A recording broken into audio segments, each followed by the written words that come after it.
Oke, Assalamualaikum kelas 10 OTKP. Kita berjumpa lagi untuk mata pelajaran korespondensi ya. Hari ini apa kabar kalian? Baik-baik saja kan? Jaga kesehatan ya. Karena ini masih musimnya pandemi, musim sakit, kalian harus jaga kesehatan. Oke, sekarang kita pada KD 3.8 menganalisis surat niaga, di mana nantinya kalian juga harus bisa membuat surat niaga. Ya, tujuannya adalah agar kalian paham apa itu surat niaga, jenis-jenisnya, prosedurnya, permasalahan di dalam pembuatan surat niaga, dan bagaimana cara membuat surat niaga yang baik dan benar sesuai dengan kaidah yang berlaku. Ya, di sini kita pahami dulu pengertian dari surat niaga.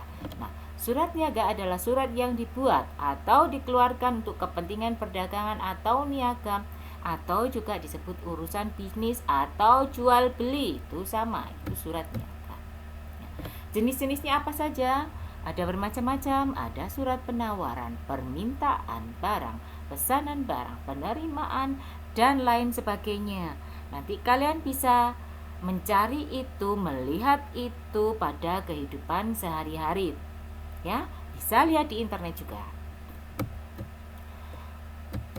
Bagaimana sekarang cara penulisan surat yang baik? Surat yang baik yang pertama disusun dengan teknik penyusunan yang benar.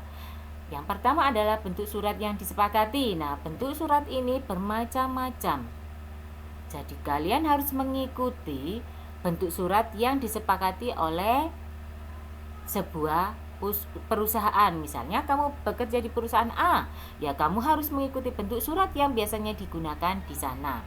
Karena pada setiap usaha, instansi ataupun perusahaan, bentuk surat itu pasti akan ada yang berbeda.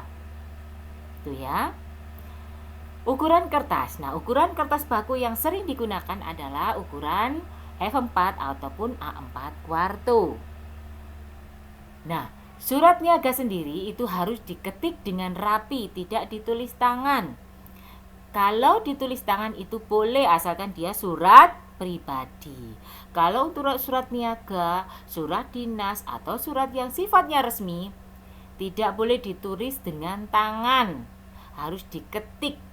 Supaya apa? Supaya yang membaca itu tahu. Karena jika ditulis tangan, ada beberapa tulisan tangan yang tidak terbaca oleh orang lain. Jadi itu alasannya. Nah, kemudian isi surat dinyatakan dengan ringkas jelas. Tentu saja kalian harus membuat surat itu dengan ringkas dan jelas, tidak kemudian isinya berbelit-belit yang membuat orang lain bingung. Ya, harus bisa dipahami ketika dibaca oleh semua orang. Oh, maksudnya ini. Oh, ini maksudnya begitu ya. Bahasa surat baku, bahasa surat ya tentu saja kita hidup di negara Indonesia. Jadi kita gunakan bahasa Indonesia yang baku dan benar. Jadi jangan pernah membuat surat resmi atau surat niaga dengan menggunakan bahasa alay atau menggunakan singkatan-singkatan yang tidak dikenal oleh banyak orang. Ya, itu diperhatikan. Terus faktor pendukung yang lain adalah masalah yang dikemukakan. Misalnya, masalahnya perihalnya adalah surat penawaran. Kalian tentu saja harus menulis isi surat mengenai penawaran. Jangan kemudian perihalnya tentang penawaran, isinya tentang permintaan. Nanti yang baca, klienmu pasti bingung, maksudnya apa ini surat, ya. Akhirnya tidak tersampaikan tujuan dari surat tersebut. Nah,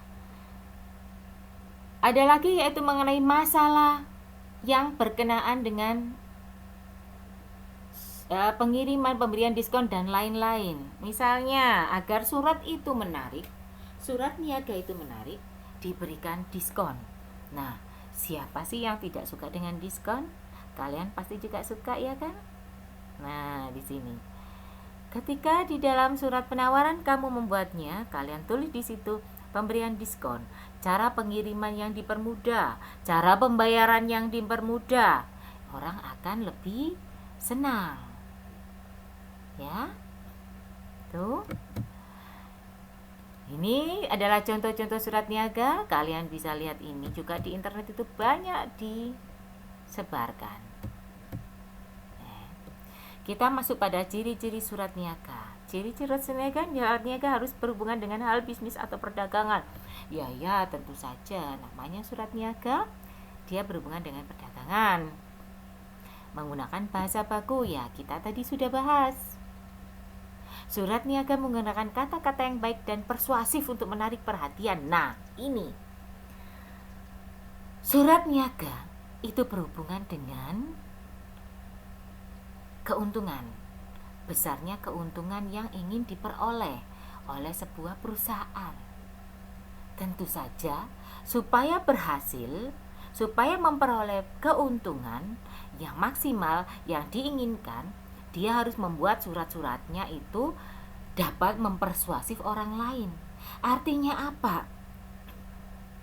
Artinya surat itu dapat mempengaruhi orang lain supaya tertarik dengan produk ataupun jasa yang kita tawarkan. Itu surat niaga. Kalimatnya harus persuasif, tidak boleh datar seperti ketika bercerita. Ketika membuat karangan, tidak boleh datar. Dia harus ada kalimat yang menarik, yang persuasif. Ya. Terus tujuannya, dia harus mudah dimengerti oleh orang lain. Tentu saja, itu tadi berhubungan dengan jangan pernah menulis surat niaga dengan kalimat atau kata-kata yang tidak dimengerti oleh orang lain. Harus mudah dipahami. Nanti akan ada tugas untuk kalian menganalisis surat penawaran. Surat ini kalian bisa lihat, perhatikan. Dia termasuk jenis surat penawaran. Mengapa disebut surat penawaran? Kalian coba cari di dalam kalimat ini yang menunjukkan bahwa surat itu disebut surat penawaran. Bagaimana bentuk dan tata urutan penyusunannya? Silakan dijelaskan analisis surat ini. Ya, untuk bahan pembelajaran nanti silakan kalian bisa lihat ada video pembelajaran dan modul yang sudah saya share di WA group. Ya, ada di sana. Nah, atau nanti ketika kalian belum paham, silakan kalian bisa bertanya di WA group. Sekian, terima kasih. Wassalamualaikum warahmatullahi wabarakatuh.